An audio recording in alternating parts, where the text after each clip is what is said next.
One of my pet peeves is the presence of pauses or gaps on almost all available audio material for autodidactic learning of foreign languages. I truly find the almost universal presence of these silent spaces on the recorded material for teaching yourself a foreign language to be utterly inexplicable and baffling as to why it should be there.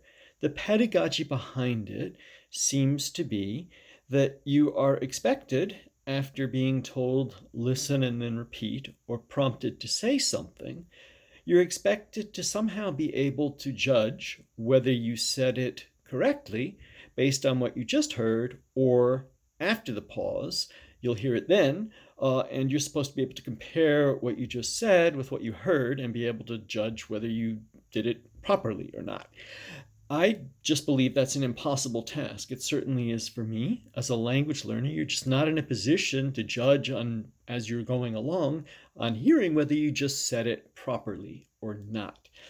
That can only happen if, say, you were to record yourself and had a good ear, and then you could listen to both. Or if somebody else were to cut in and tell you whether you said it or not. And I think that must be where this pedagogy comes from the earliest days of making recorded material for any kind of language learning would have been, say, in the 1950s in those old-fashioned language labs where you sat in a booth and you could record yourself on a reel-to-reel tape and a teacher could listen in on you and give you feedback. And I think that it's at that stage when people began making recordings for learning on your own as well, and probably we just copied that pattern and have kept it up ever since. I think maybe this is akin to the QWERTY keyboard. Maybe it's an urban myth that it was specifically designed to slow you down in typing, but it certainly is not the most effective design, and we just use it because we use it, and we do not sort of innovate a better way of doing things. And then once we have it, we justify it with other things. So I think, for example, the pedagogy of pauses is then justified by another thing. People will say, well, maybe when you need to pause and you don't have the answer at the tip of your tongue, but you can reach into the recesses of your brain and pull it out, that process of retrieval makes what you get out somehow more permanent. And this is the way that you really learn. Learning is remembering. Well, that's fascinating. That takes us right back to Plato and his idea of education in the Republic, of learning as being recovering, recalling, say, the truths that God writes on our heart but get encrusted by all sorts of things, and that then by really remembering what we have inside of us, that's real learning.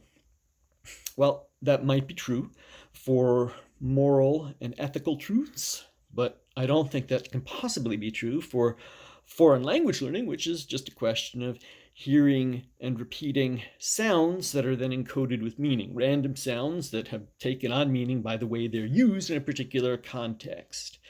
So it seems to me that the pedagogy and the philosophy of pauses are flawed, and then just in practice, pauses have a real drawback to me as well, and that is that they are fixed in duration. Now, perhaps technology has made such incredible leaps and bounds in my lifetime, perhaps even right now, somebody's designing interactive pauses that will tell how long you need. But for now, you don't. The pauses on any kind of recorded material are fixed. So let's say you have an 8-second pause in which you're supposed to listen and repeat or make the correct sound or do what you're prompted to say. Well, one of three things can happen in those 8 seconds. One is that you happen to know automatically what you need to say. So you can say it in, say, 3 or 4 seconds, which means you have to sit there for the next 3 or 4 seconds and wait. The second thing that can happen is even worse. You don't know, you can't say it at all, in which you guys have to just wait for those whole 8 seconds. The time is a funny thing. 3 seconds, 8 seconds can seem like a really short period of time, but it can also seem like an interminable period of time if you're just sitting and waiting for a prompt, and then this happens over and over and over again. The third thing that can happen is that you need to consciously process and think and start to retrieve and try to cogitate how to come up with the correct answer. This seems to be what they're striving for. And again, this seems like not something to be desired. I mean, learning a foreign language, you want automaticity. You don't want to be the kind of person that's hesitating and need to consciously think of how to say something. But if you do need to do that, then probably 8 seconds is not enough. Probably you're going to get cut off in the middle, and that's frustrating in itself.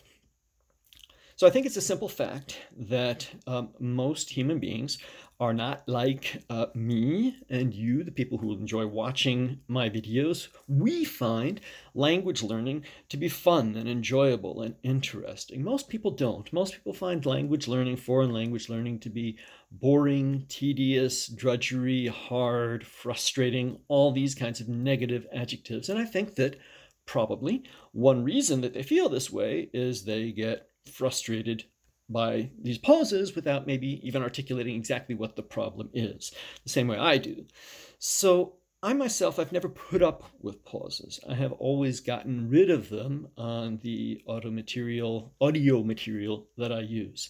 If it hadn't occurred to me that I could do that, if I hadn't figured out a way to do that, I wouldn't be the person that I am today. I wouldn't have had the patience to work through all the audio material with the pauses on it. What I've always done is just cut it out. And in the past, in the Stone Ages of dual cassette tapes, I would laboriously measure how long the pauses were and dub a cassette over and over again until I got rid of both all of the pauses and the instructional language on the tape. That was time consuming, but it gave me a good overview of the content of the course material that I was using, so I don't think it was a waste of time. Today, it is much, much easier to do that with an MP3 file. You just load it into an audio editor such as Audacity and hit Truncate Silence, and voila, you have something with no pauses on it. Something that you can then use in a different way, namely to shadow it. Shadowing is the technique that I have talked about over the whole course of my video making. It's the technique that I credit with making me the polyglot that I am. It's my main technique for learning, and shadowing is basically when you just listen to audio material without pauses and you speak along with it right on top of the voice as simultaneously as you can. So I have been talking about and exploring Pimsleur materials recently, and I've done the same thing with those. With Pimsleur materials, I truncate the silence, and when you do that, you find that your 30-minute lesson is at least half silence, half pauses and gaps. When you truncate it, it goes from being 30 minutes to being between 10, 12, 13 minutes maximum. So that means that you can shadow it 2 or 3 times in the same time that you could just play through it once as it is given to you.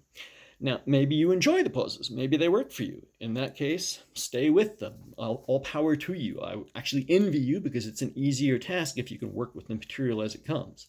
But if you have been frustrated by it or you've never given it a thought, you might want to try truncating it and seeing how that works for you. Truncating it and then shadowing it. In my next video, I will provide a demonstration of just that. A demonstration of what I would call maybe best practice shadowing, because I have talked about it. I've made many videos about it in the past. I've explained it. People still want to know how you do it, have questions about it, and I think a picture or a video is worth 1,000 words. So I will shadow an entire Pimsleur lesson, the first lesson of Pimsleur's Ojibwe truncated, while I go for a brisk walk on a lovely autumn path in Bemidji State Park, so you can see the colors of northern Minnesota in the territory of the Ojibwe. And I invite you to not just watch this video, but to kind of do it with me if you're curious about how shadowing works and what a truncated Pimsleur method works. I'll be shadowing both the Ojibwe and the English, so you can follow along completely.